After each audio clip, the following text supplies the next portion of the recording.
नमस्कार दोस्तों, मैं दीपक कुमार सोनी आप सबका दीपक जीएस एकेडमी में बहुत बहुत स्वागत करता हूं। जिस प्रकार से हम लोग देख ही रहे होंगे कि लगातार मॉडर्न हिस्ट्री की श्रृंखला, लगातार झारखंड जीएस की श्रृंखला, लगातार सेट प्रैक्टिस की श्रृंखला, इसके अलावा झारखंड ऑब्जेक्टिव्स की श्रृंखला को लगातार लेकर चल रहे हैं और इसमें आपके सहयोग की भी अपेक्षा है।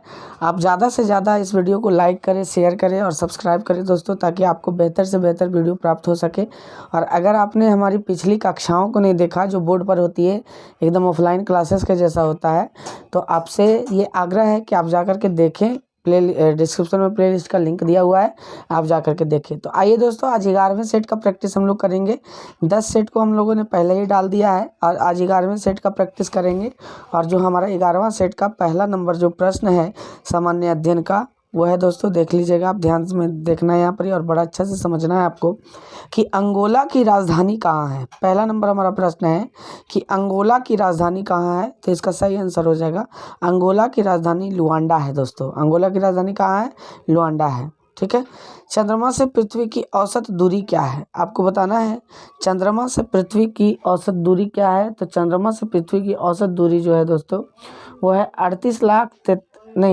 3,84,365 किलोमीटर। औसत दूरी कितनी है? 3,84,365 किलोमीटर, आपको याद रखना है। ठीक है। राष्ट्रीय प्रतिरक्षा विज्ञान संस्थान कहाँ अवस्थित है? राष्ट्रीय प्रतिरक्षा विज्ञान संस्थान कहाँ अवस्थित है? तो इसका सही आंसर हो जाएगा नई दिल्ली में अवस्थित है राष्ट्रीय प्रतिरक्षा विज्ञान संस्थान। ठीक है। भारत में कोयले का सबसे बड़ा उत्पादक राज्य कौन सा है? भारत में कोयले का सबसे बड़ा उत्पादक राज्य कौन सा है, आपको बताना है। तो भारत में कोयले का सबसे बड़ा जो उत्पादक राज्य है दोस्तों, वो झारखंड में है।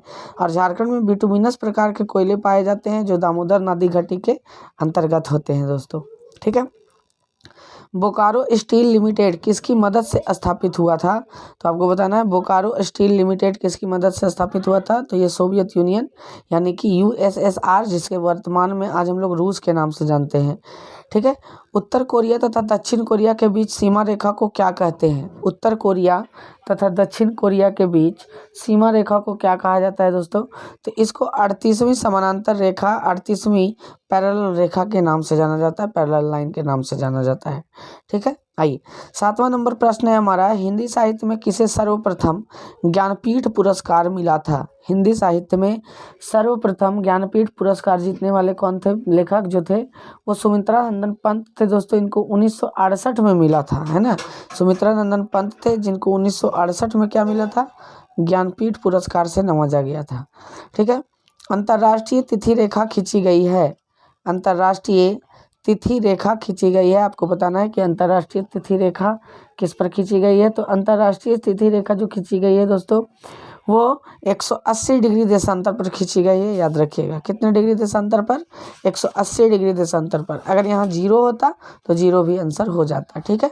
आइए, भारतीय संविधान के किस अनुच्छेद में राज्य लोक सेवा आयोग का प्रावधान है? तो ये तो सही सा है, चाहे आपसे यूपीएससी का प्रावधान पूछे या राज्य लोक सेवा आयोग का प्रावधान पूछे, तो अनुच्छेद 315 में इसका प्रावधान है दोस्तों। आइए, 10वें नंबर प्रश्न की तरफ अगर हम चलें, तो हमारा जो 10वां नंबर प्रश्न है, वो 10वां नंबर हमारा जो प्रश्न है दोस्तों, थोड़ा सा छोटा कर लेते हैं। हमारा 10वां नंबर प्रश्न है कि किस संविधान संशोधन द्वारा मैथिली भाषा को 8वीं अनुसूची में जोड़ा गया था? किस संविधान संशोधन के द्वारा मैथिली भाषा को 8वीं अनुसूची में जोड़ा गया था दोस्तों? तो यही आपको बताना है कि 52वां संविधान संशोधन 2003 में 92वां संविधान संशोधन हुआ और इसी के तहत मैथिली भाषा को क्या किया गया था? जोड़ा गया था। और मैथिली के साथ जो जोड़े गए भाषा थे दोस्तों, वो था बोडो, डोंगरी, मैथिली और संथाली।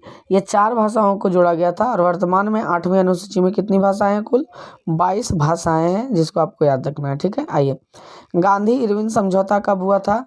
तो गांधी इरविन समझौता आप जानते हैं 5 मार्च 1931 को हुआ था दोस्तों, है ना। कब हुआ था? 5 मार्च 1931 को। सामुदायिक विकास कार्यक्रम कब प्रारंभ किया गया? सामुदायिक विकास कार्यक्रम कब प्रारंभ किया गया? तो इसको 1952 में प्रारंभ किया गया था। 2 अक्टूबर 1952 में महात्मा गांधी के जन्म दिवस के अवसर पर 2 अक्टूबर 1952 में प्रारंभ किया गया था। विक्रम साराभाई अंतरिक्ष केंद्र कहाँ स्थित है? विक्रम साराभाई अंतरिक्ष केंद्र कहाँ स्थित है? यह स्टैटिक जीके है दोस्तों। तो आप सभी जानते हैं कि विक्रम साराभाई अंतरिक्ष केंद्र केरल की राजधानी तिरुवनंतपुरम में है। ठीक है। सतीश धवन अंतरिक्ष केंद्र बोलता तो श्रीहरिकोटा में, और इसरो अगर बोलता तो इसरो बेंगलुरु में है। ठीक है। आइए, अनहैप्पी इंडिया शीर्षक पुस्तक किसने लिखी है? अनहैप्पी इंडिया नामक पुस्तक किसने लिखी है दोस्तों?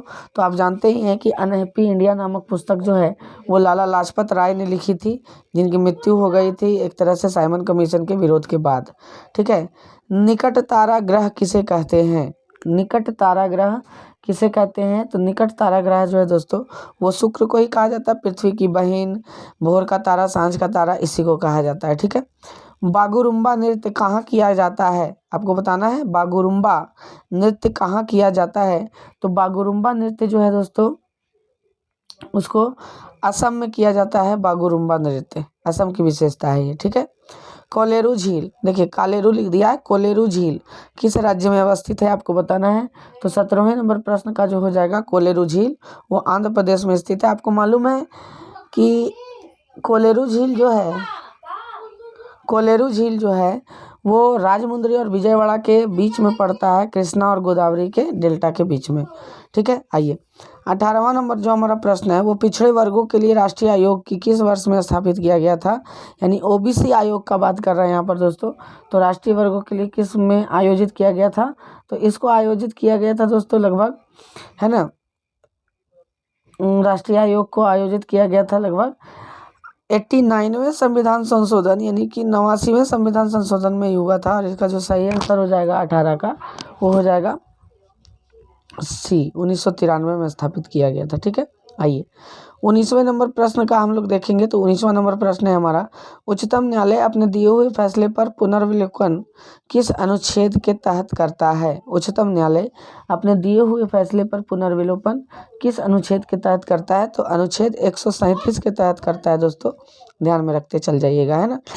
भारतीय संविधान की 11वीं अनुसूची में पंचायतों के लिए कुल कितने विषय निर्धारित किए गए हैं? भारतीय संविधान की 11वीं सूची में कुल कितने पंचायतों के लिए निर्धारित किए गए हैं? तो इसमें कुल जो है दोस्तों वो 29 विषय निर्धारित किए गए हैं। कितने? 29 विषय निर्धारित किए गए हैं। ठीक है। 21वां नंबर प्रश्न जानेंगे हम लोग, निम्नलिखित नदियों में से कौन सी नदी भारत से निकलकर पाकिस्तान में जाती है? देखिए, बेतवा नहीं जाती, जमुना के सहायक है। तापी नहीं जाएगी, घाघरा नहीं जाएगी। सतलज है जो राकास्ताल झील से निकल करके तिब्बत से और उसके बाद भारत में होते हुए पंजाब, हिमाचल में और पाकिस्तान में चली जाती है। ठीक है। भारत के उत्तरी मैदान 3 प्रमुख नदियों प्रणाली से बने हैं जो हैं सिंधु, गंगा और कौन सा हो जाएगा? तो सिंधु, गंगा और ब्रह्मपुत्र का नदी के कारण बना है ये। 22वां नंबर जो प्रश्न का सही उत्तर हो जाएगा दोस्तों वो ब्रह्मपुत्र ही हो जाएगा, सिंधु, गंगा, ब्रह्मपुत्र, क्योंकि ये पूर्ववर्ती नदियां भी हैं। हिमालय निर्माण से पहले भी इनका अस्तित्व था। ठीक है। केंद्र सरकार द्वारा शुरू की गई योजना का उद्देश्य घर और समुदाय में शौचालय का निर्माण करके खुले में शौच को दूर मुक्त करना था, है ना, खुले में शौच मुक्त करना था भारत को। तो 23वां नंबर प्रश्न का जो सही आंसर हो जाएगा दोस्तों वो 23वां नंबर प्रश्न का सही आंसर होगा स्वच्छ भारत अभियान। ठीक है। हड़प्पा संस्कृति की बहुसंख्यक मुहरें निर्मित है किससे? पक्की मिट्टी से, प्रकाशित वस्तुओं से यानी कि फाइंस से, अकीक से और सेल खड़ी से। तो इसका सभी आंसर जानते हैं, है ना, कि इसका जो सेल खड़ी से जो है ना सबसे ज़्यादा मुहरें निर्मित है हड़प्पा सभ्यता की। भारत का संविधान देश को इस रूप में वर्णित करता है, राज्यों का संघ, महासंघ, एकात्मक राज्य, राज्यमंडल। तो राज्यों का संघ, अनुच्छेद 1 के तहत भारत को राज्यों का संघ कहा गया है। ठीक है। अलमट्टी बांध किस नदी पर है? आपको बताना है अलमट्टी बांध किस नदी पर है दोस्तों। 26वां नंबर जो हमारा प्रश्न है, तो अलमट्टी बांध आप जानते हैं कृष्णा नदी पर है अलमट्टी बांध। ठीक है। आइए, विश्व उपभोक्ता दिवस कब मनाया जाता है? तो आपको बताना है विश्व उपभोक्ता दिवस कब मनाया जाता है दोस्तों। तो 27वां नंबर प्रश्न का जो आंसर हो जाएगा वो विश्व उपभोक्ता दिवस मार्च 15 को यानी 15 मार्च को मनाया जाता है। ठीक है। माई प्रेसिडेंशियल ईयर्स पुस्तक के लेखक कौन है? जाहिर सा बात है कि प्रेसिडेंसी ही होंगे जो माई प्रेसिडेंशियल ईयर लिखे होंगे। तो माई प्रेसिडेंशियल ईयर पुस्तक के जो लेखक है वो आर वेंकट रमन है दोस्तों। कौन है? आर वेंकट रमन।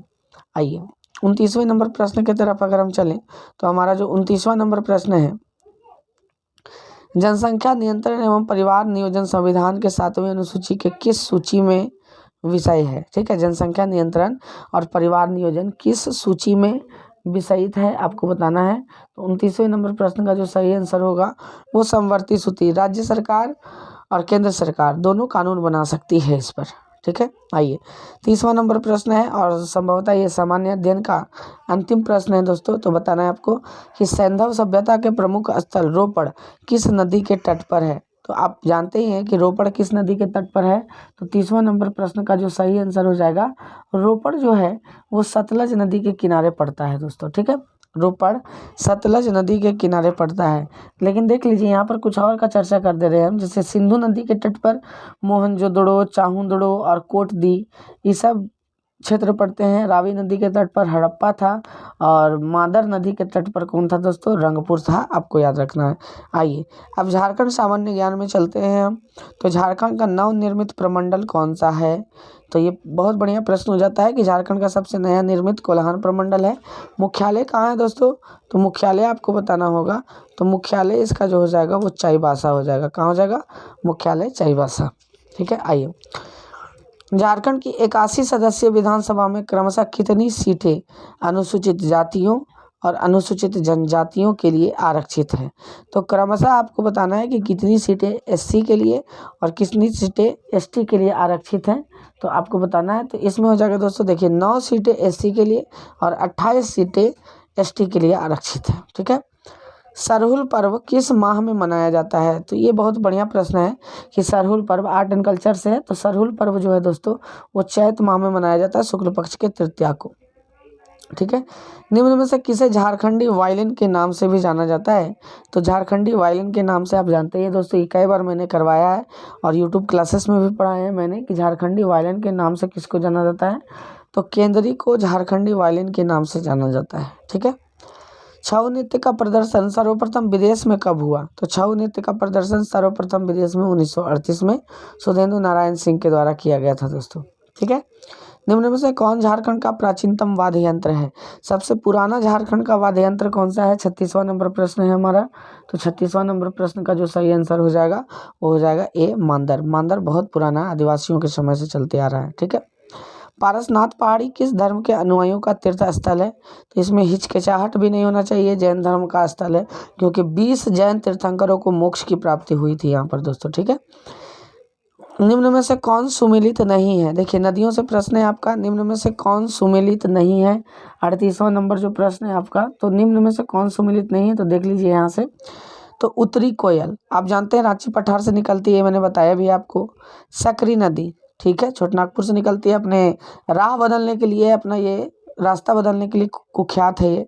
ठीक है, मयूराक्षी नदी, यही गलत हो जाएगा दोस्तों। मयूराक्षी नदी त्रिकूट पहाड़ी से निकलती है, दुमका के त्रिकूट पहाड़ी से मयूराक्षी निकलती है। ब्राह्मणी नदी साहिबगंज के दुधवा पहाड़ी से निकलती है, साहिबगंज बोल रहे, गोड्डा बोल रहे जी, दुमका के दुधवा पहाड़ी से निकलती है, ये भी सही है। यानी इसका सही आंसर जो हो जाएगा दोस्तों वो सी हो जाएगा, यही सुमेलित नहीं है। ठीक है, आइए 39वें नंबर प्रश्न की तरफ हम चले। तो झारखंड में पाई जाने वाली रेतीली मिट्टी का विस्तार मूलतः है। झारखंड में रेतीली मिट्टी कहाँ पाया जाता है? तो आपको बताना है। तो झारखंड में जो रेतीली मिट्टी पाया जाता है दोस्तों, है ना, ये पूर्वी हजारीबाग और धनबाद क्षेत्र में पाया जाता है। ठीक है, झारखंड की सबसे ऊंची चोटी सम्मेत शिखर की ऊंचाई कितनी है? अब देखिए यहाँ पर फीट में दिया हुआ है और आप याद करते हैं मीटर में 1365 मीटर। तो सबसे ऊंची चोटी इसको फीट में कन्वर्ट करेंगे तो 4478 फीट हो जाएगा। ठीक है, आइए झारखंड का यह क्षेत्र अत्यंत कठोर ग्रेनाइट चट्टानों से बना हुआ है। तो आप जानते हैं कि कौन सा क्षेत्र बना हुआ है? अत्यंत कठोर पायरोक्सी चट्टानों से बना हुआ है। तो हजारीबाग का निचला पठार जो है दोस्तों ये बना हुआ है अत्यंत कठोर ग्रेनाइट चट्टानों से, पायरोक्सी चट्टानों से। ठीक है, आइए छोटनागपुर पठार के सबसे ऊंचे स्थान को क्या कहते हैं? छोटनागपुर पठार के सबसे ऊंचे स्थान को क्या कहा जाता है? तो देखिए यहाँ पर जो दिया हुआ है 42वां नंबर का, है ना, तो छोटनागपुर पठार के सबसे ऊंचे स्थान को देखिए पाट का प्रदेश कहा जाता है। ठीक है, कौन सा प्रदेश कहा जाता है? पाट का। और ऐसे भी हमने बताया है कि सबसे ऊंचा औसत ऊंचाई वाला झारखंड का क्षेत्र जो है दोस्तों वो पाट का प्रदेश ही है ना, 900 मीटर औसत ऊंचाई है इसकी। ठीक है। टाण और दोन नहीं बताना होता आपको, टाण और दोन तो तब आप बोलते ना कि जब पाठ के प्रदेश में नुकीली जगहों को क्या कहते हैं, उठा हुआ और गुंबदाकार को क्या कहते हैं, तब ना आप बोलते। लेकिन यहाँ पर पाठ का प्रदेश हो जाएगा। हरी पहाड़ी झील झारखंड के किस अभयारण्य के बीचों बीच स्थित है? तो ये तोपचाची अभयारण्य के बीचों बीच स्थित है दोस्तों, धनबाद में। दामोदर नदी से धनबाद में निम्न में से कौन सी नदी मिलती है? तो धनबाद में देखिए ये 44वां नंबर जो प्रश्न हो जाएगा। धनबाद में दोस्तों ये जमुनिया नदी आकर के और मिलती है। धनबाद में जैसा ही प्रवेश करेगा ना तो जमुनिया नदी मिलेगी। आप रटते जाएं, अच्छा से याद करते जाएं, ठीक है। और आपने जो भी हमारे यहाँ ऑफलाइन क्लासेस करते हैं, दीपक कॉम्पिटिटिव क्लासेस हंटरगंज में, वो बहुत बेहतर तरीके से इसकी तैयारी करें, क्योंकि आप देख ही रहे हैं कि लगभग प्रश्न इसके मिल रहे हैं। और आपको ये सेट प्रैक्टिस ज़रूर करना चाहिए, ऑब्जेक्टिव सीरीज करना चाहिए दोस्तों, ताकि आप बहुत बेहतर से अपने एग्ज़ाम्स को क्वालिफाई कर पाएँ, ठीक है। झारखंड राज्य गंगा नदी संरक्षण प्राधिकरण का मुख्यालय कहाँ है? तो आप क्या सोचते हैं कि गंगा नदी का मुख्यालय कहाँ हो सकता है? तो गंगा नदी का मुख्यालय कहाँ होगा दोस्तों? तो देखिए आपको लग रहा होगा कि साहिबगंज में होगा, जो गलत है, ठीक है। कोई भी चीज़ का मुख्यालय होगा तो उसमें से मैक्सिमम आपका जो आंसर जाएगा वो रांची, और इसका भी आंसर रांची है। कभी भी गलती से साहिबगंज नहीं मारिएगा, ऑप्शन नंबर ए ही साहिबगंज दिया हुआ है, ठीक है। किसान सभा की स्थापना 1930 में किसके द्वारा किया गया था? तो देखिए किसान सभा की स्थापना जो 1930 में किया गया था दोस्तों, वो ठेबले उरांव के द्वारा किया गया था। किनके द्वारा? ठेबले उरांव के द्वारा। झारखंड में मुख्यमंत्री जनवन योजना कब लागू किया गया? झारखंड में मुख्यमंत्री जनवन योजना कब लागू किया दोस्तों? तो इसको बताना है आपको, है ना, इसका आपको बताना है आंसर, ठीक है। तो इसको लागू किया गया था 2015 में। अब ये योजना क्या था? तो इस योजना के तहत, है ना, कम से कम, है ना, कम से कम 1 एकड़ एवं अधिकतम 50 एकड़ वृक्ष रोपित कर सकेंगे, है ना, जिसका रख रखाव हेतु जो सरकार होगी वो 50% अपना खर्चा देगी। जैसे मान लीजिए कि आप 1 एकड़ में सागवान का गाछ लगा दिए या तो आमे का गाछ लगा दिए, जिससे आप फल प्राप्त कर रहे हैं, है ना, 1 एकड़ या 50 एकड़ में, और तो उसका आधा खर्चा जो होगी ना वो सरकार देगी, ठीक है, याद रखिएगा। जलवायु परिवर्तन से झारखंड का सर्वाधिक प्रभावित क्षेत्र कौन सा है? तो जलवायु परिवर्तन से झारखंड का सर्वाधिक प्रभावित क्षेत्र कौन सा है दोस्तों? तो इसका सही आंसर हो जाएगा, सर्वाधिक प्रभावित क्षेत्र है उत्तर पश्चिम भाग। उत्तर पश्चिम भाग का मतलब वही वाला पलामू और गढ़वा का क्षेत्र आपका पड़ेगा, ठीक है। आइए उसके बाद जानेंगे हम लोग, यहाँ से 49वां नंबर प्रश्न है हमारा कि झारखंड राज्य की किस चित्रकला को जीआई टैग दिया गया है? तो झारखंड राज्य की किस चित्रकला को जीआई टैग दिया गया है दोस्तों? तो झारखंड राज्य का जो जीआई टैग प्राप्त है वो प्राप्त है सोहराई कला को। कौन सा कला को? सोहराई कला को जीआई टैग प्राप्त है। आपने देखा होगा कि झारखंड में जो भी डीसी ऑफिस ये सब होता है, अगर आप हजारीबाग से संबंधित हैं तो हजारीबाग में बहुत दिन मेरा जीवन बीता है, ठीक है। तो वहाँ पर आप जाके देखिएगा झील परिसर में डीसी ऑफिस के किनारे तो चूहा बिल्ली बाघ ये सब का चित्र बनाया हुआ रहता है, उसी को सोहराई कला बोलते हैं, ठीक है। आइए पर्यावरण संरक्षण सम्मान से झारखंड में किसे सम्मानित किया गया है? पर्यावरण संरक्षण सम्मान से झारखंड में किसे सम्मानित किया गया है? तो ये देखिए जमशेदपुर के पूर्वी विधानसभा सीट पर मुख्यमंत्री को परास्त करके जो बने थे, है ना, ये निर्दलीय विधायक बने और पूर्व मंत्री जो सरयू राय बने, है ना, सरयू राय को किया गया है। ये रघुवर दास को इन्होंने पराजित किया था अबर, है ना, 2019 में जो चुनाव हुआ था वो रघुवर दास को पराजित किया था, निर्दलीय विधायक बने थे सरयू राय, ठीक है, याद रखिएगा। झारखंड राज्य का रजरप्पा परियोजना किस वित्तीय संस्था की सहायता से चलाया जा रहा है? झारखंड राज्य का रजरप्पा परियोजना किसके सहायता से चलाया जा रहा है दोस्तों? तो वर्ल्ड बैंक की सहायता से चलाया जा रहा है, ठीक है। झारखंड पत्रकार पेंशन योजना 2019 के तहत झारखंड राज्य में अपनी सेवा देने वाले पत्रकारों का प्रति माह कितनी राशि पेंशन देने की घोषणा की गई है? तो 52वां नंबर प्रश्न का होगा आंसर, है ना, 7500 रुपया प्रति माह पेंशन दिया जाएगा इनको जो पत्रकार यहाँ पर रह रहे हैं, ठीक है। मुख्यमंत्री कन्यादान योजना के तहत लाभार्थी के लिए आवश्यक शर्तों में कौन सही नहीं है ना, मुख्यमंत्री कन्यादान योजना के लिए कौन सा शर्त सही नहीं है दोस्तों, आपको बताना है। तो 53वां नंबर प्रश्न का जो सही आंसर हो जाएगा देख लीजिए यहाँ पर, देखिए सभी स्रोतों से जोड़कर किसी भी आवेदक के परिवार की वार्षिक आय 72,000 रुपये से अधिक नहीं होनी चाहिए। हाँ ये भी ठीक है। लड़की की उम्र 18 वर्ष या इससे अधिक होनी चाहिए और लड़के की उम्र 25 साल या इससे अधिक होनी चाहिए। ये गलत है दोस्तों, ये गलत हो जाएगा। सभी आवेदकों को गरीबी रेखा के नीचे, हाँ ये भी सही है, ठीक है। तो इसमें बी हो जाएगा आपका आंसर, तो ये गलत है, ठीक है। आइए 54वां नंबर प्रश्न का आंसर जानेंगे। प्रिमिटिव ट्राइबल ग्रुप है ना, पीटीजी डाकिया योजना जो है का लाभ वैसे आदिम परिवारों को प्रदान किया जाएगा जिनकी साक्षरता दर निम्न है और औसत मासिक आय कितने रुपए से कम होगी, उन्हीं को प्रदान किया जाएगा। 54वां नंबर प्रश्न का आंसर जो है दोस्तों, वो लगभग 1000 से औसत मासिक आय जिनकी कम होगी उन्हीं को यह प्रदान किया जाएगा, ठीक है। आइए नारायणपुर का किला, जिसे नवागढ़ का किला भी कहा जाता है, निम्न में से किस जिले में स्थित है। 55वां नंबर, ये आर्ट एंड कल्चर का है, सभी पढ़ाया हुआ है मैंने, आप जा करके अच्छा से देख सकते हैं। 55वां नंबर का जो हो जाएगा दोस्तों, वो बी हो जाएगा आंसर, है ना। लातेहार में स्थित है नवागढ़ का किला, ठीक है। पंचकोट का किला निम्न में से किस जिले में स्थित है। 56वां नंबर प्रश्न का जो सही आंसर हो जाएगा वो पंचकोट का किला जो होगा, है ना, वो धनबाद में स्थित है। पंचकोट का किला कहाँ स्थित है, धनबाद में स्थित है, ठीक है। आइए 57वां नंबर प्रश्न का आंसर जानते हैं हम लोग, ठीक है। मुंडा जनजाति अपनी भाषा मुंडारी को क्या कहते हैं। तो मुंडारी को देखिए दोस्तों, मुंडारी को जो है होड़ो कहते हैं, है ना, होड़ो। मुंडारी को क्या कहते हैं, ये होड़ो कहते हैं मुंडा जनजाति, है ना, होड़ो जगर के नाम से, और खुद को होड़ोको कहते हैं, खुद को क्या कहते हैं, होड़ोको कहते हैं, ठीक है। मुंडारी लोकगीतों का संग्रह पुस्तक बांसुरी बज रही है के संग्रहकर्ता वह लेखक कौन है। बांसुरी बज रही है कि संग्रहकर्ता कौन है दोस्तों, तो इसका सही आंसर हो जाएगा जगदीश त्रिगुणायत, ठीक है। आइए मुंडा की सामाजिक व्यवस्था में विधवा या परित्यागता से विवाह को क्या कहा जाता है, ठीक है। विधवा से विवाह को क्या कहा जाता है। 59वां नंबर प्रश्न का जो आंसर हो जाएगा दोस्तों, इसको सगाई कहा जाता है। मुंडाओं में क्या कहा जाता है, सगाई। आप विधवा से अगर विवाह कर रहे हैं या किसी के द्वारा छोड़े गए स्त्री से विवाह कर रहे हैं तो इसको सगाई कहा जाएगा, ठीक है, याद रखिएगा। आइए संविधान के किस अनुच्छेद के तहत राज्य में विधानसभा की संरचना का प्रावधान किया गया है। देखिए विधानसभा जब आपसे पूछे दोस्तों, ठीक है, तो विधानसभा जो हो जाएगा वो विधानसभा आपका हो जाएगा यहाँ पर अनुच्छेद 170। 168 में विधानमंडल है, 169 में विधान परिषद होता है और अनुच्छेद 170 में क्या हो जाएगा, विधानसभा हो जाएगा, आपको याद रखना है, ठीक है। आइए नीचे दी गई सिंचाई परियोजना एवं उससे संबंधित जिलों का सही मिलान कीजिए, ठीक है। सही मिलान करना है आपको। 61वां का देखिए सलेसिया परियोजना है ना, कहाँ पर है, तो हजारीबाग में है, तो ए का 2 हो जाएगा। केशो जलाशय परियोजना तो कहाँ पर है दोस्तों, बी का आंसर जो हो जाएगा केशो जलाशय परियोजना, है ना।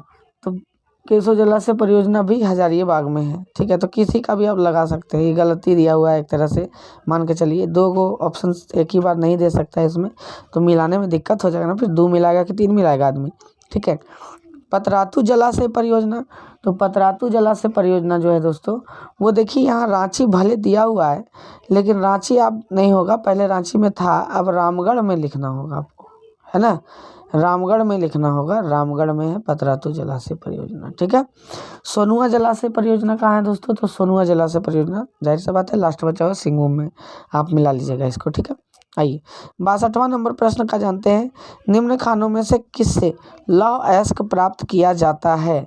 नोवा मुंडी, जामदा, चिड़िया वही चिड़ैया खान, है ना। तो ये तो सभी लग रहे हैं, तो इनमें से सभी इसका आंसर हो जाएगा।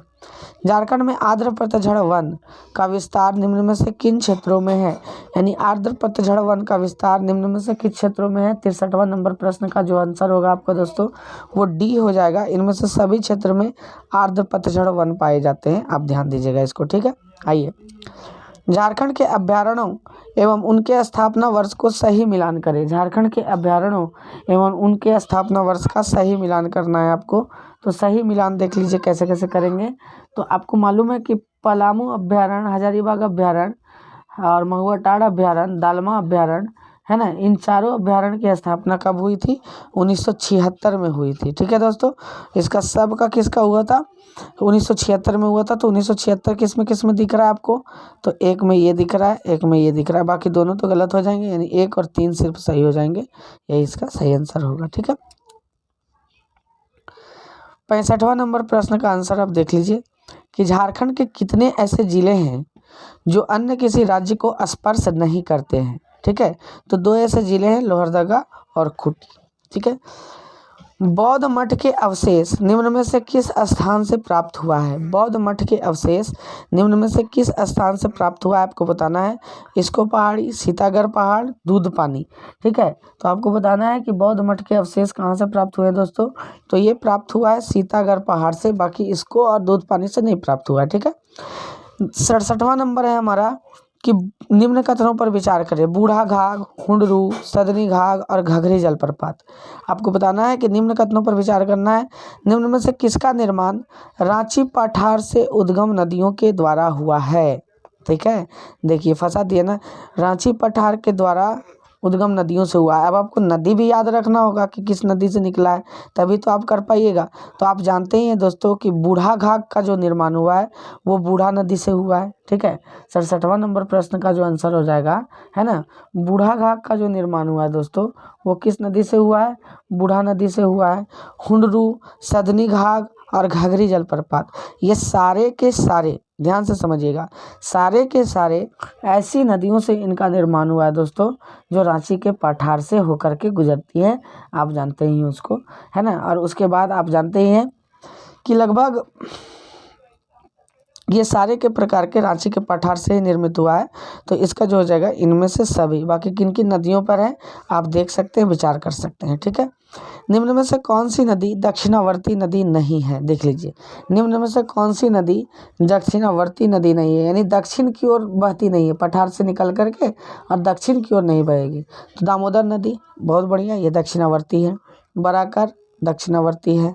दक्षिणी कोयल दक्षिणावर्ती है। सकरी नदी दोस्तों, है ना, 68वां नंबर प्रश्न का जो आंसर हो जाएगा वो सकरी नदी। आपको बताना है कि सकरी नदी कैसी है। तो सकरी नदी दक्षिणावर्ती नहीं है, बल्कि ये उत्तरावर्ती नदी है दोस्तों। ठीक है, उत्तरावर्ती नदी है। चलिए, मुनिडी जलप्रपात झारखंड के किस जिले में अवस्थित है? बताना है आपको कि मुनिडी जलप्रपात झारखंड के किस जिले में अवस्थित है। तो इसका जो सही आंसर हो जाएगा वो धनबाद जिले में अवस्थित है मुनिडी जलप्रपात। ठीक है, आइए, बेतला पार्क झारखंड का एकमात्र राष्ट्रीय उद्यान है। बेतला का विस्तृत रूप क्या है? तो देखिए, बेतला का विस्तृत रूप होता है दोस्तों बिसॉन, एलिफेंट, टाइगर, लियोपार्ड और एक्सिस एक्सिस। ये 5 एनिमल इसमें पाए जाते हैं, इसलिए इसका पूरा नाम जो है वो डी ही होगा। ठीक है, आइए सामान्य विज्ञान की बात करते हैं, जिसमें 71वां नंबर प्रश्न है हमारा, है ना, कि निम्नलिखित में से किस बल के कारण दूध को मथने के पश्चात क्रीम दूध से ऊपर आता है? तो आप जानते ही हैं कि अपकेंद्रीय बल के कारण होता है ये दोस्तों। किसके कारण होता है? अपकेंद्रीय बल के कारण होता है। ठीक है, ध्वनि तरंगे निम्नलिखित में से किस माध्यम में नहीं चल सकेंगी? ठोस, गैस, द्रव, ठीक है, निर्वात में नहीं चल सकेंगे, क्योंकि ध्वनि तरंग क्या है? मैकेनिकल तरंग है, इनको विचरण करने के लिए माध्यम की आवश्यकता होती है। बिजली चमकने से जंगलों में आग लग जाती है क्योंकि इसमें अत्यधिक मात्रा में होता है। बिजली चमकने से जंगलों में आग लग जाती है क्योंकि इसमें अत्यधिक मात्रा में क्या होता है दोस्तों? आपको बताना है। 73वां नंबर प्रश्न का जो सही आंसर हो जाएगा, अत्यधिक मात्रा में विद्युत ऊर्जा होती है इसमें। ठीक है, आइए, निम्नलिखित में से किसने लेजर का आविष्कार किया था? निम्नलिखित में से किसने लेजर का आविष्कार किया था? तो थियोडोर मेनन ने लेजर का आविष्कार किया था। इसका सही आंसर हो जाएगा ए। आइए 75वां नंबर प्रश्न की तरफ अगर हम चले तो अल्फा किरणों के लिए निम्नलिखित कथन में से कौन सा कथन सत्य नहीं है? तो देख लीजिए, अल्फा किरण तो ये घन आवेशित है। ये बहुत बढ़िया बात है कि घन आवेशित है, और ये सही भी हो जाएगा दोस्तों कि ये कैसे आवेशित है? घन आवेशित है। ठीक है, यह विद्युत क्षेत्र में ऋण आवेशित प्लेट की ओर अभिक्षेपित होता है। जाहिर सा बात है कि अगर पॉजिटिव चार्ज वाला ये किरण है तो नेगेटिव वाला की तरफ आकर्षित होगा ही होगा। ये फोटोग्राफिक प्लेट पर कोई प्रभाव नहीं डालते, ये गलत बात है। आप फोटो इलेक्ट्रिक इफेक्ट देखे होंगे तो उसमें अल्फा किरणों का प्रभाव बताया गया होगा। इसका वेग प्रकाश के वेग का 1/10 होता है। बहुत बढ़िया, ये भी सही है। तो इसका सही आंसर हो जाएगा दोस्तों सी, ये गलत है। ठीक है, परमाणु भार के अनुसार तत्वों का सही क्रम को चिन्हित करें। परमाणु भार के अनुसार, ये सिंपल सा है, 10वां नंबर में प्रश्न आपका पूछा होगा। 10वां नंबर में आप पढ़े होंगे परमाणु संख्या, परमाणु भार, तो परमाणु भार आपको याद होगा। ठीक है, तो इसका जो सही आंसर हो जाएगा दोस्तों 76वें नंबर प्रश्न का, वो सी हो जाएगा, एल्युमिनियम, लोहा, तांबा और चांदी। ठीक है, आइए, कच्चे आम में कौन सा अम्ल पाया जाता है? तो आपको बताना है कि कच्चे आम में कौन सा अम्ल पाया जाता है। तो इसमें टार्ट्रिक अम्ल पाए जाते हैं दोस्तों, क्योंकि आप जानते हैं कि इमली और इसमें कच्चा आम में टार्ट्रिक अम्ल पाया जाता है। ठीक है, ब्लीचिंग पाउडर में कौन सा रासायनिक यौगिक होता है? तो देखिए, calcium hydroxide, calcium oxychloride, calcium carbonate. देखिए, कैल्शियम ऑक्सीक्लोराइड, क्योंकि इसका सूत्र जो होता है CaOCl2 होता है दोस्तों। ठीक है, आइए, निम्नलिखित में से कौन सा बहुलक बुलेट प्रूफ वस्त्र बनाने के लिए प्रयोग होता है? ठीक है, बुलेट प्रूफ वस्त्र बनाने के लिए कौन सा बहुलक प्रयोग होता है? तो पॉलीएमाइड का प्रयोग किया जाता है दोस्तों बुलेट प्रूफ वस्त्र बनाने के लिए। सूखी सेल में निम्नलिखित में से कौन सी ऊर्जा पाई जाती है? तो सूखी सेल में यानी ड्राई सेल में कौन सी ऊर्जा पाई जाती है? तो आप जानते ही हैं इसका सही आंसर।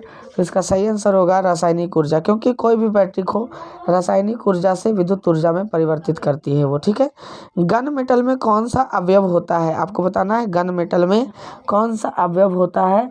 तो गन मेटल में जो होता है दोस्तों तांबा, जस्ता और टीन होता है। ठीक है, कौन होता है? तांबा, जस्ता, टीन। ऑप्शन नंबर बी इसका सही आंसर हो जाएगा। वह प्रोटीन जो मस्तिष्क के एक गंभीर रोग एल्जाइम को उत्पन्न करता है, आपको बताना है वह प्रोटीन जो मस्तिष्क के एक गंभीर रोग एल्जाइम को उत्पन्न करता है, ये होता है बीटा एमिलॉइड प्रिकॉर्सर प्रोटीन, है ना, बीटा एमिलॉइड प्रिकॉर्सर प्रोटीन। तो देख लीजिए यहाँ पर होगा एमिलॉइड प्रिकॉर्सर प्रोटीन होगा, सी नंबर हो जाएगा ऑप्शन इसका। शरीर का सबसे लंबा कोशिका कौन सा है? तो शरीर का सबसे लंबा कोशिका कौन सा है? तंत्रिका कोशिका है, याद रखिएगा। ठीक है, 84वें नंबर प्रश्न का आंसर हम जानेंगे दोस्तों, तो होगा जुगनू एक प्रकार का है पक्षी, कीट, मोलस्क, सूत्रकृमि। ठीक है, जुगनू कौन सा चीज़ है? तो आपको बताना है कि जुगनू जो होगा दोस्तों वो एक प्रकार का कीट है। जैसे मच्छर होता है वैसे जुगनू होता है, तो इसमें कुछ सोचने की बात नहीं थी। तो जुगनू हो जाएगा एक प्रकार का कीट हो जाएगा, है ना, ध्यान दीजिएगा। आइए, मनुष्य के शरीर की दूसरी सबसे बड़ी ग्रंथि निम्नलिखित में से कौन सी है? तो दूसरी सबसे बड़ी ग्रंथि कौन सी है दोस्तों?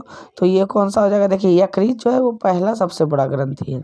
यकृत जो है वो सबसे पहला ग्रंथि है, और दूसरा सबसे बड़ा ग्रंथि हो जाएगा अग्नाशय।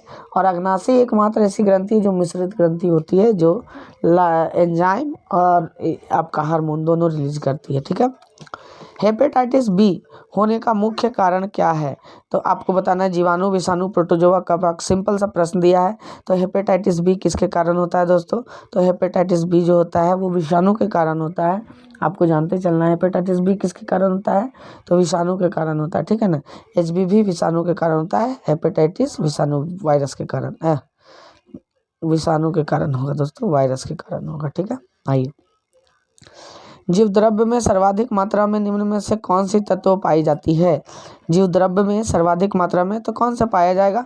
सिंपल सा बात है कि 87वां नंबर प्रश्न जो होगा ऑक्सीजन ही पाया जाएगा, और कई बार ये एग्जाम में रिपीट हो चुका है। ठीक है, पौधों में एंजाइम सक्रियता निम्न में से किस तत्व के कारण होता है? पौधों में एंजाइम सक्रियता निम्न में से किस तत्व के कारण होता है? तो मैग्नीज के कारण होता है दोस्तों। ग्लाइकोलिसिस की क्रिया में निम्न में से कहाँ संपन्न होती है? तो ग्लाइकोलिसिस की क्रिया कहाँ संपन्न होती है?